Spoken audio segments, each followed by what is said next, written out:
할렐루야. 우리의 유일한 소망은 예수님입니다. 예수님만이 우리의 소망입니다. 예수님이 구원을 시작하셨고 예수님이 구원을 완성하셨습니다.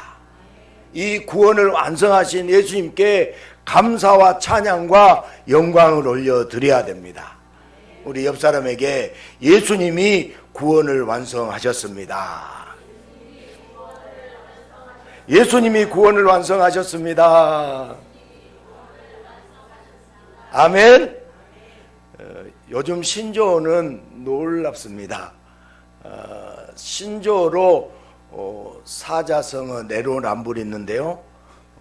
차를 운전할 때는 늦게 횡단보도를 건너는 행인을 욕합니다. 그러나 내가 횡단보도를 건널 때는 빵빵거리는 운전사를 욕해요. 남이 천천히 운전하면 소심운전이라고, 내가 천천히 운전하면 안전운전이라고 합니다. 남의 남편이 설거지하면 공처가이고 내 남편이 설거지하면 애처가라고 얘기합니다. 내 며느리는 아들한테 잡혀 살아야 하고 내 딸은 사위를 휘어잡고 살아야 합니다. 내가 하면 로맨스고 남이 하면 불륜이에요. 나와 남을 다르게 다른 시각으로 볼 수밖에 없는 것이 우리 인간의 죄성입니다. 그러나 예수님은 우리를 조건 없이 무조건 사랑하십니다. 예수님은 조건 없이 우리를 무조건 사랑하세요. 김용미 집사님 오셨네. 무조건 예수님이 사랑하십니다. 조건이 없어요. 인간의 상식을 뛰어넘는 기이한 사랑이 예수님의 사랑입니다. 오늘도 이 말씀 속에서 깊은 사랑을 맛보는 귀한 시간이 되시기를 주님의 이름으로 축복합니다. 우리가 어렸을 때를 생각하면 어머니의 잔소리가 심했죠. 어머니의 잔소리가 정말 싫었습니다. 어머니의 잔소리가 지긋지긋했어요. 먹기 싫은 반찬을 먹으라고 그러고, 또 밤 늦은 시간에 빨리 자야 한다고 하고, 또 하루쯤 건너뛰어도 좋을 귀찮은 양치질을 꼭 해야 한다고 하시고, 도대체 어머니의 그 잔소리들은 끝이 보이지 않았습니다. 그러나 나중에 집을 떠나게 되면 세세하게 챙겨주시던 그 잔소리가 그리워집니다. 많은 사람이 어머니의 잔소리를 끔찍하게 생각하지만 점차 시간이 지난 후에 오히려 그 잔소리를 몹시 그리워하게 됩니다. 왜 그토록 싫었던 어머니의 잔소리가 다시 그리워지는 걸까요? 소위 철이라는 것이 들면서 수많은 어머니의 잔소리들이 바로 자신을 위한 것이었음을 뒤늦게 깨닫기 때문이에요. 하지만 다시 잔소리를 듣고 싶어도 이미 어머니는 계시지 않습니다. 또 잔소리를 하실 수 없는 상태인 경우를 우리가 맞이합니다.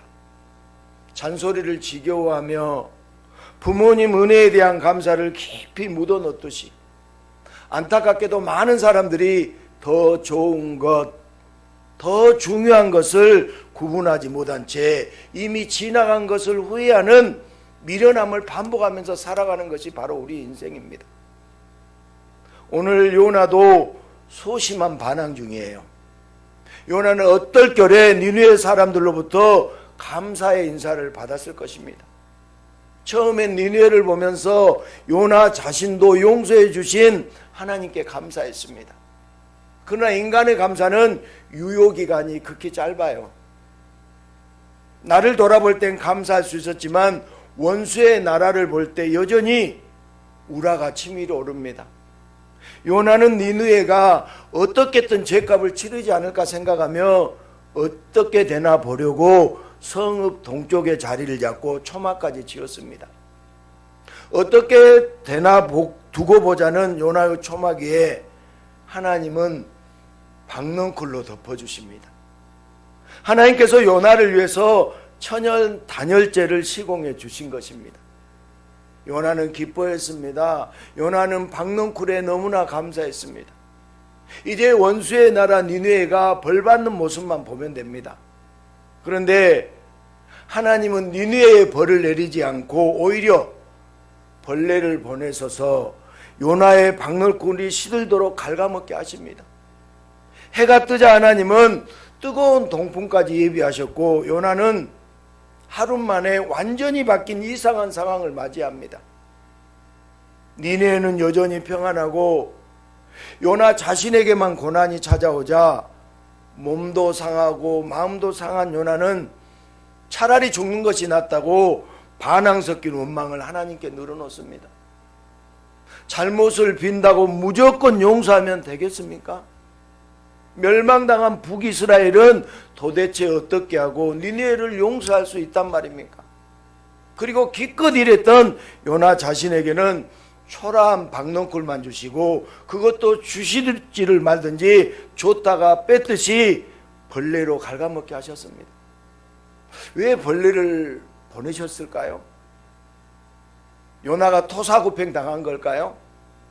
몸도 괴롭고 마음도 괴로워 반항의 원망을 하는 요나에게 하나님은 이 박넝쿨은 요나 네가 수고도 아니했고 재배도 안 하지 않았느냐고 약 올리듯이 말씀하십니다. 심술을 부리시는 듯한 하나님 앞에서 요나는 있던 감사마저도 다 사라져버립니다. 우리가 인생을 살다 보면 하나님은 인간에게 심술을 부리실 때가 많이 있는 것 같습니다. 정말 하나님은 심술쟁이일까요? 하나님께서는 태초에 하나하나 창조하실 때마다 좋았더라 하시며 기뻐하셨어요. 특히 인간을 창조하신 후에는 심히 좋았더라고 하셨습니다.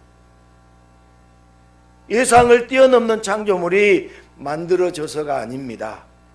하나님께서 인간과 교제할 것을, 하나님의 영이 인간과 함께 거하실 것을 기뻐하시며 좋아하셨어요.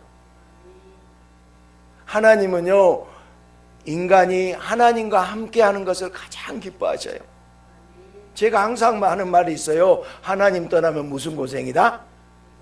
여러분, 하나님과 함께 할 때, 하나님을 섬길 때 인간에게 가장 은혜이고 가장 큰 축복이에요. 연인들 사이에 닭살 돋는 사랑 고백 중에 하나가 내 안에 너 있다. 영화나 드라마의 대사가 아니라 성경 말씀이 그 원조입니다. 하나님이 인간 안에, 인간이 하나님 안에, 하나님께서 인간과 마음을 나누는 아름다운 교제의 극치입니다. 그러나 인간은 하나님 외에 다른 것, 세상에 관심을 두기 시작했어요. 마치 벌레가 조금씩 갉아먹듯 인간의 마음에 하나님을 밀어내고 세상이 들어왔어요. 그리고 하나님에 대한 애정이 식은 인간은 하나님과의 교제가 부담스럽고 지겹고 느껴져요. 타락한 인간이 하나님에게서 돌아서는 사건이었습니다. 여러분, 인간이 가장 큰 불행은요, 돈이 없어서도 아니고 건강이 나빠서도 아니고요, 하나님을 떠나는 것이 가장 큰 불행이에요. 이제 하나님이 그 안에 없는 타락한 인간은 달면 삼키고 쓰면 내뱉는 단순한 생각밖에 하지 못합니다. 그래서 타락한 인간은 사탕발림 같은 사기와 각종 피싱을 당하며 가슴을 치며 삶을 살아가요. 하나님 없이 사는 인간은 어느새 감사는 없어지고 원망과 하소연이 당연한 불쌍한 인생을 살고 있습니다. 왜 하나님은 요나에게 벌레를 주셨을까요? 왜 하나님이 요나에게 벌레를 주셨을까요? 사명을 감당한 선지자에게 박넝쿨과 벌레는 하나님의 심술같이 보입니다. 그런 하나님은 요나를 아끼십니다. 하나님은 요나를 아끼세요. 선하신 하나님은 아끼는 자에게 심술로 대응하시는 분이 아니에요. 하나님은 요나에게 더 중요한 것을 가르쳐주고 싶어 하십니다. 오늘 성경에서는 요나가 아끼는 것과 하나님이 아끼는 것의 분명한 대비가 나타납니다. 요나는 잠시 더위를 가려주었던 박넝쿨을 아꼈습니다. 다시 말해서 당장 필요한 것이 요나가 아끼는 것입니다. 그러나 하나님께서 아끼는 것은 당장의 문제가 아닌 더욱 중요한 문제예요. 단지 인권에 대한 이야기가 아닙니다. 인권 역시 당장에 필요할 뿐입니다. 하나님은 돌아오는 자를 아끼세요. 하나님은 돌아오는 자를 아끼세요. 니느웨가 돌아왔잖아요. 그들을 아끼세요. 가장 중요한 하나님께 돌아오는 자를 하나님은 아끼십니다. 요나는 무조건 빌었다고 용서받는 니느웨를 도무지 이해할 수가 없었습니다. 그런 요나에게 하나님은 벌레를 통하여 더 중요한 것을 가르쳐 주었습니다. 죄악으로 죽어가는 죄인을 살리시려는 하나님의 사랑을 요나에게 가르쳐 주십니다. 무조건 용서하신 분, 바로 이 땅에 오신 하나님 예수 그리스도가 그런 분이에요. 예수님은 당시 가장 큰 죄인이었던 세리와 청녀에게 찾아가셔서 그들이 회개할 때 무조건 용서해 주셨어요. 무조건이에요. 어떤 가수가 무조건 노래 부르더라고요. 무조건이에요. 무조건 용서해 주십니다. 아멘. 병자들이 찾아와도 그에 상응하는 대가나 치료에 대한 행위 없이 무조건 고쳐주십니다. 이 땅의 사람들이 건강하게 살기 위해서, 사람답게 살기 위해서, 행복하게 살기 위해서 중요하지 않은 것들, 필수가 아닌 선택적인 것들을 쫓아가고 있을 때 예수님은 이 땅에 오셔서 가장 중요한 것, 유일하게 중요한 것이 무엇인지 가르쳐 주셨습니다.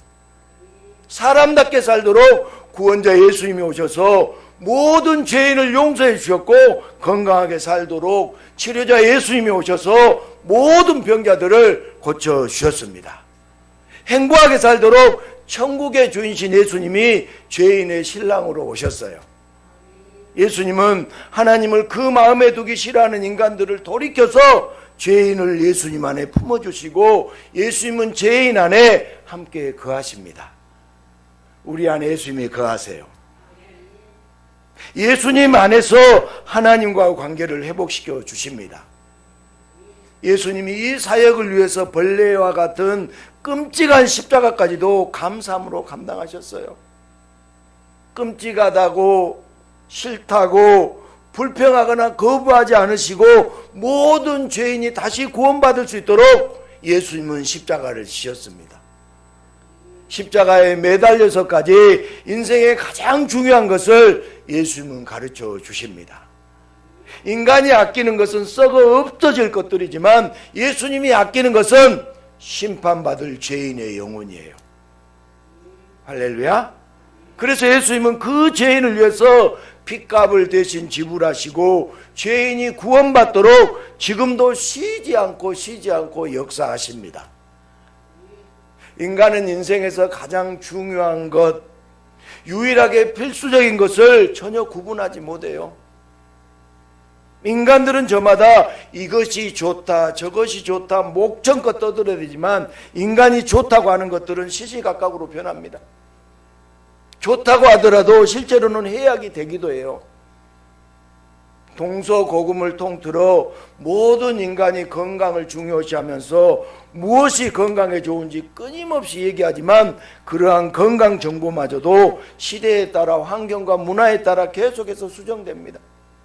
오직 예수님만이 인생에서 가장 중요한 것, 더욱더 중요한 것을 구분하실 수 있습니다. 하나님의 본체이신 전능하신 예수님은 시대가 바뀌고 환경이나 문화가 달라도 절대로 변하지 않는 유일하게 필수적인 것을 정확하게 알고 계세요. 바로 예수님이 인간에게 유일한 필수 요소입니다. 우리에게 필수 요소는 예수님이에요.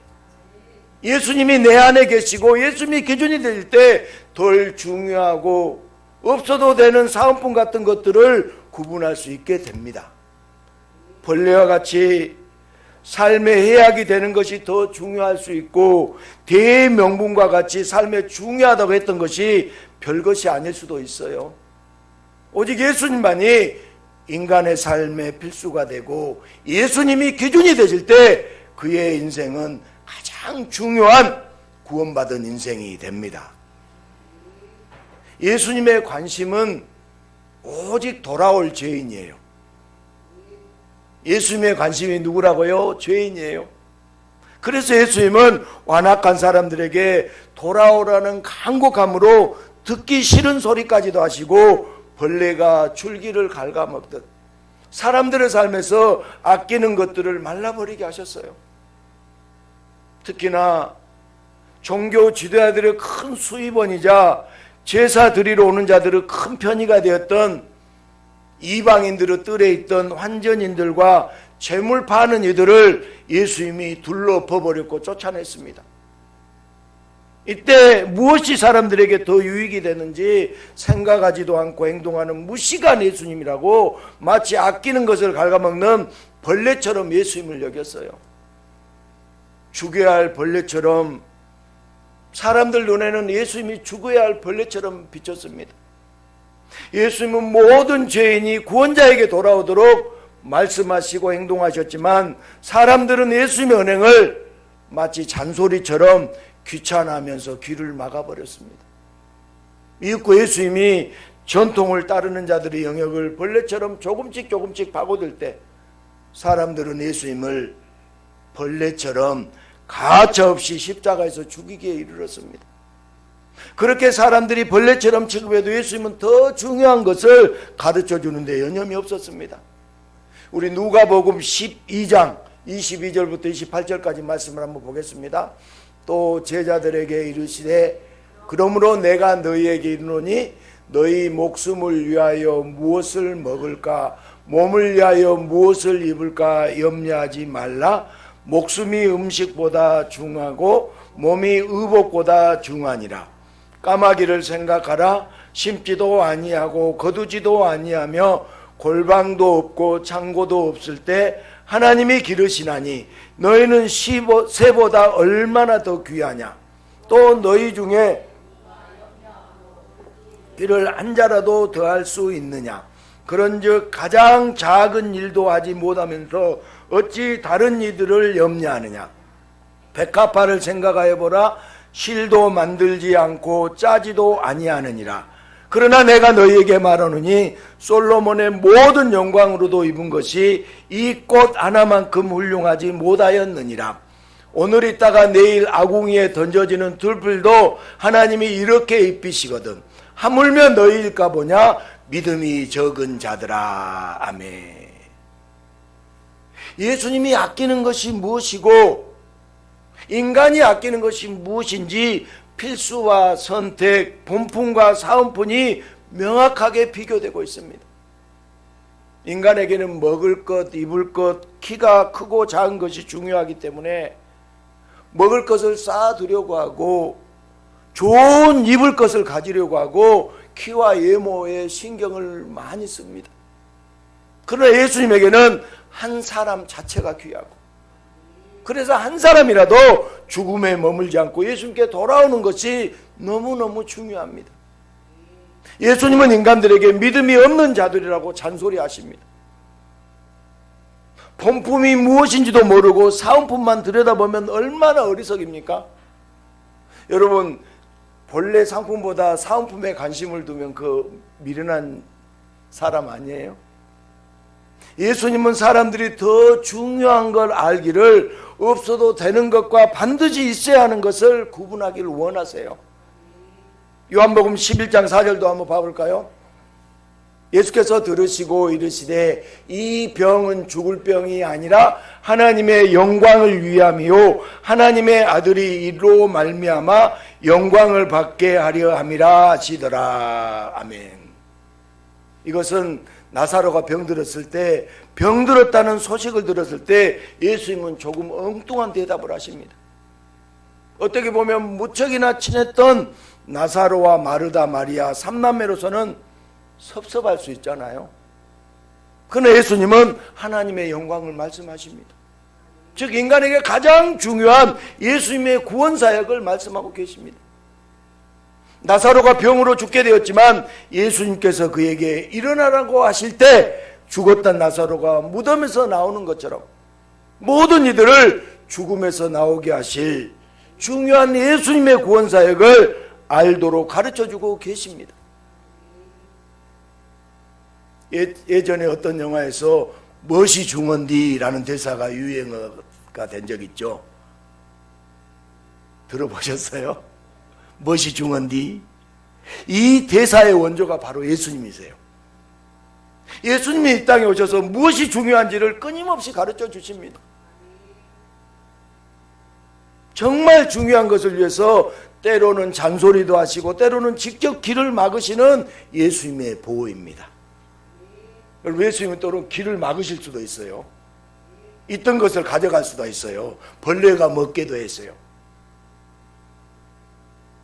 여러분, 지금도 변함이 없어서 우리는 예수님께 감사할 수밖에 없습니다. 인생의 선택 요소가 아닌 인생의 필수 요소 때문에 감사의 고백을 하게 됩니다. 인생의 사소한 것, 별로 중요하지 않는 것, 선택적인 것이라면 굳이 감사할 필요가 없습니다. 그러나 인생에서 가장 중요한 것, 없어서는 안 될 필수 불가결의 것이라면 감사하지 않을 수 없습니다. 때로는 중요하게 생각했던 것을 벌레 같은 것이 갉아먹었는데 오히려 그것으로 인하여 중요하다고 생각했던 것은 별것 아니었고 정말 중요한 것을 알게 되고 찾게 되었다면 그 벌레는 징그럽기보다 감사한 존재가 됩니다. 종종 인생에서 벌레와 같은 것을 감사하게 되는 것은 정말 중요한 것을 알게 되었기 때문입니다. 미련한 인간은 자기에게만 중요한 것을 애지중지 아끼면서 예수님의 마음을 갉아먹는 존재예요. 그래서 감사를 회복하려면 먼저 나에게 중요한 게 아닌 예수님께 중요한 것이 무엇인지 알아야 돼요. 예수님께 중요한 것이 무엇인지 알아야 됩니다. 나에게 중요한 것은 시시때때로 변해요. 그러나 예수님께 중요한 것은 1000년이 지나고 10,000년이 지나도 변한다, 변하지 않는다? 변하지 않습니다. 예수님이 아끼는 것은 돌아올 죄인이에요. 예수님이 아끼는 것은 바로 저와 여러분이에요. 할렐루야. 나 같은 죄인을 향한 유통기한 없는 사랑, 변함없는 사랑, 그 큰 사랑 때문에 설사 내가 아끼는 것을 벌레가 갉아먹었을지라도 주를 향한 감사는 언제나 가득 넘치게 됩니다. 하나님 안에 있기가 답답하고 하나님과 교제하기보다 세상과 교제하기를 더 좋아해서 인간은 하나님에게서 완전히 돌아섰습니다. 그러나 하나님이 없는 인간은 중요한 것과 중요하지 않는 것을 구분하지 못하고 원망만 가득한 삶을 살아갈 수밖에 없어요. 하나님 아버지는 이런 미련한 인간들에게 영원히 중요한 것을 모르게 해야 되잖아요. 그러나 하나님 아버지는 돌아오는 자마다 무조건 용서하시는 사랑이 가득한 분이셔서 가장 중요한 것, 없어서는 안 될 예수님을 저와 여러분에게 보내주셨습니다. 예수를 통해서 사람답게 건강하게 행복하게 살도록 하세요. 예수님을 알지 못하게 하는 인간이 아끼는 것들을 때때로 벌레를 보내 갉아먹게 하시고 가장 중요한 용서하시는 예수님, 구원하시는 예수님께 돌아오도록 역사하십니다. 요나보다 니느웨보다 더욱더 하나님을 모르고 원망과 불평만 가득한 자에게 없어서는 안 될 예수님을 보내신 하나님 아버지의 변하지 않는 사랑에는 영원한 감사와 찬양밖에 돌릴 것이 없습니다. 요나는 왜 박넝쿨을 죽였느냐고 심술쟁이 하나님을 향하여 지금도 하소연하실까요? 하나님은 심술 굳어서 요나에게 벌레를 보내어 박넝쿨을 죽이신 거 아니에요. 투덜대는 요나에게 무엇이 더 중요하고 무엇이 더 귀한지 벌레가 박넝쿨을 갉아먹는 것을 통해서 계속해서 말씀해 주시는 하나님의 음성을 요나는 똑똑히 들었습니다. 나는 너를 사랑한다. 나에게 네가 더 귀하다. 할렐루야. 이 음성을 듣는 저와 여러분 되시기를 축복합니다.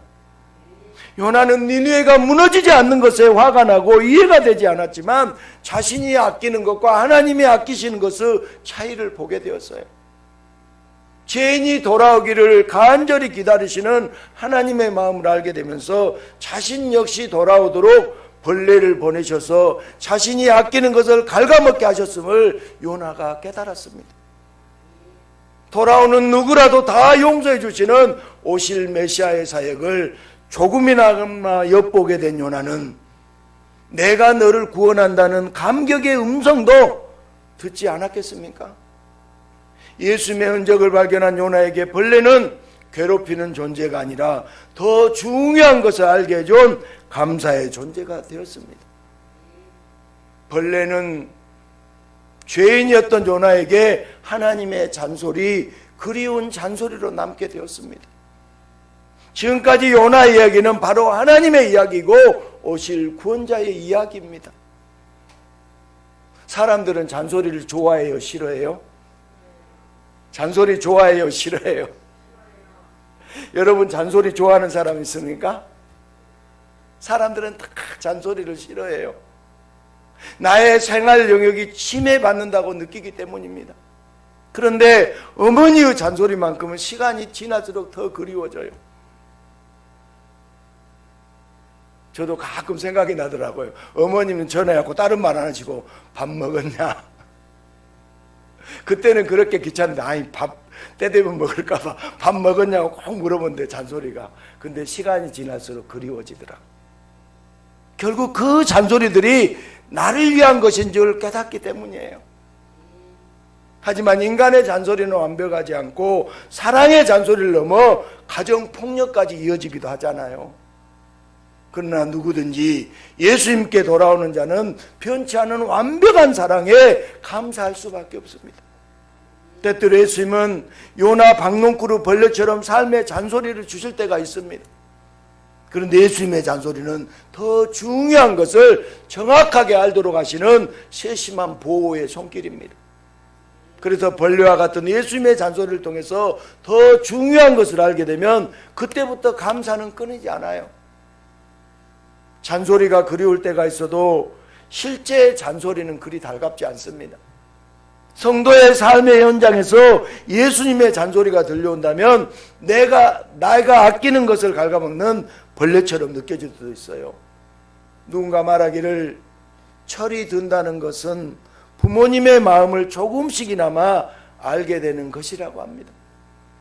그렇게 성도는 예수님의 마음을 조금씩 알아가기에 삶의 벌레라도 그리운 예수님의 잔소리로 감사하게 받아들일 수 있습니다. 내로남불에 젖어서 남이 잘못했으면 마땅히 죄값을 치러야 한다고 목소리를 높이고 자기에게 조그만 벌레도 절대 있으면 안 된다고 한다면 예수님의 마음을 아는 사람이 아닙니다. 죄인을 향한 사랑이 예수님의 마음이에요. 남의 형벌을 논하기보다 그가 예수님께 돌아오기를 기도하는 자가 성도입니다. 내 삶의 벌레를 원망하기보다 더 중요한 것을 알게 하시는 예수님의 잔소리, 사랑의 잔소리로 받아들일 수 있는 자가 바로 성도입니다. 죄는 죄값을 치러야 됩니다. 그러나 모든 죄인의 죄값을 우리 예수님께서 이미 치르셨음을 우리는 알아야 됩니다. 예수님이 우리의 모든 죄값을 다 치렀어요. 그래서 남을 비판하기에 앞서서 내 삶의 벌레를 통해서 더 중요한 것을 알도록 보호의 손길을 쉬지 않는 예수님께 감사하는 자가 진정한 성도입니다. 어머니의 잔소리, 사실 어머니는 눈물 나게 하는 존재이잖아요. 어머니 하면 눈물 나는 단어입니다. 유명한 연극 중에 친정엄마와 2박 3일이라는 작품이 있습니다. 잘나고 똑똑했던 딸이 가난 말기가 되자 그제야 엄마가 그리워 며칠을 함께 지나는 가족극의 연극입니다. 이 연극을 보는 사람마다 눈물 바다를 이룹니다. 왜 그럴까? 어머니는 늘 내 편이 되어 주십니다. 살인자도 어머니에게는 자식일 뿐이에요. 언제나 내 편이고 언제나 나를 위해서 말하고 행동하신 분이 어머니이기 때문에 어머니라는 단어 속에서 잔소리마저 그리워지는 것이에요. 왜 어머니라는 존재는 우리의 가슴을 울립니까? 예수님의 마음을 인간에게 알도록 해주고 싶은데 기이하다고밖에 할 수 없는 사랑을 조금이라도 맛보도록 삼위 하나님은 어머니의 모성에 아버지의 부성에 지극히 일부라도 담아서 가족 제도를 하나님이 만들어 주셨습니다. 인간의 어떤 어머니보다, 인간의 어떤 아버지보다 변하지 않는 사랑으로 끔찍한 죄인이라도 용납하여 주시는 분이 바로 예수님이세요.